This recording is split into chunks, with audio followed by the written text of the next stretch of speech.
Wrapping things up here on a crossover Thursday episode of Locked On Eagles and Locked On Bucks. And of course, crossover Thursday is presented by PrizePicks. Go to prizepicks.com/LockedOnNFL and use code LockedOnNFL, all lowercase, to win $50 instantly when you play $5. Gino, this is the third time that these two teams have met within the last calendar year. This is the rubber match. You know, I did this with Matt Derry of Locked On Lions. The Lions were 2-0 heading into that game. This one between the Bucks and Eagles, it's 1-1. Let's see who is able to come away victorious and win the series 2-1, I guess we should say. So if it's going to be the Eagles, what are the three things that they have to do in order to get this road win at Raymond James Stadium? I've been holding off on this one, and this is number one through and through. There was a moment last year where Todd Bowles created a paradigm shift in Philadelphia where Jalen Hurts had no answers against the blitz. This year, he's been exceptional, and I think it has to come after that game against Tampa where they blitzed him to death. Number one, understand the blitz is coming and have all the answers.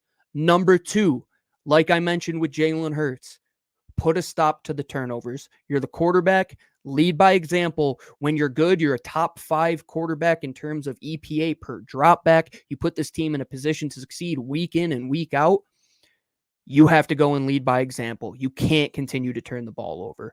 Number 3, just run the damn ball. It's so easy. You have the best running back in football right now with the best offensive line. Even when the right side of that line went out of that game, it did not miss a beat. And if you're without your top 2 weapons on the outside, you have to play the songs that hit. And it's the Eagles' run game, no matter what. Go down to Tampa and control the clock. It's probably going to be a hot, humid environment right after the hurricane rolls through there. Control the clock. Make that Tampa defense tired. Take care of the football. When we say these 3 keys each week, I'm like, it's so simple. Why don't they just execute these? This seems like an easy thing not to turn the ball over, to have answers against the blitz and to control the clock. But that's why you play it. It's a week in, week out league. We know that. Patrick Mahomes isn't his full self yet. The Bengals are 0-3. Minnesota's 3-0. Who knows anything at this current point in time? You have to be self-aware, know yourself, do the things that work best. Yeah, Sam Darnold, Justin Fields, 3-0. We're living in the upside down, Gino. It doesn't make any sense at all, this league. None of it makes this job fun, because you come here 5 days a week and you're like, oh, day 6, I don't know what's going to happen on that 6th day. Yeah, it's nothing makes sense, and that's why we love the NFL, because every year there's something that happens that doesn't make any sense. What makes a lot of sense for the Buccaneers if they want to win this game? First, run the ball. I'm with you on both teams. Yep. Control the clock, establish the run. That's a big key for the Buccaneers. But if they're going to run the ball, they have to do it effectively. On the flip side, contain Saquon Barkley. If the Eagles are going to win this game, you have to force a weakened receiving core to step up and be the reason why. Force Jahan Dotson to be the playmaker. Yep. That's where the Bucs defense can really make some hay. And then finally, protect Baker Mayfield.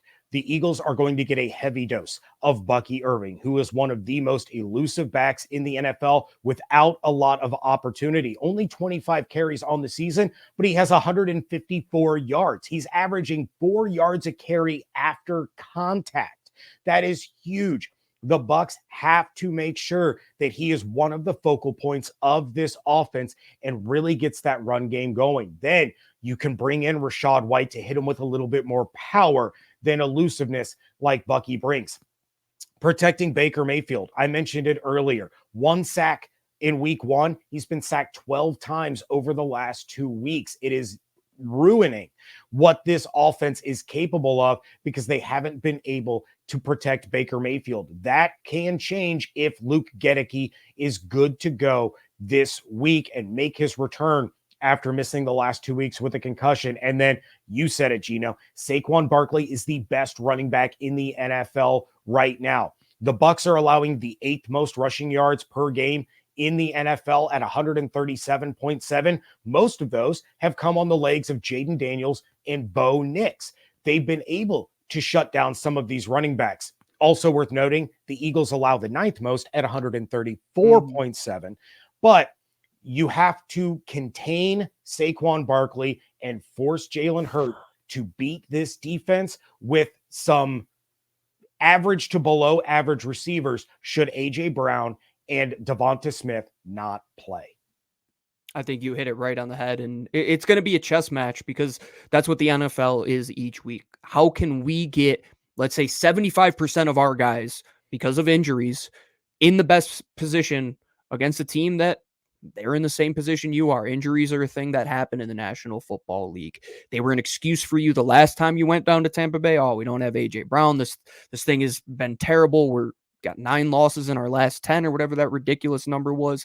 There's no more excuses. You have a bye week next week. You got to just play with your hair on fire. And I think Tampa, like you said, losing to Bo Nix, it's going to be a pissed off football team. I think it's going to be 2 football teams that realize, like you said, this could be a lot to play for, man. I mean, look at, you had to go on the road last year because of a tiebreaker to the Dallas Cowboys, and you don't win the division. So it'll be a good rubber match. I really don't know who's going to win. I still think it's going to be a 1-score game. The Eagles, that's all they play are 1-score football games.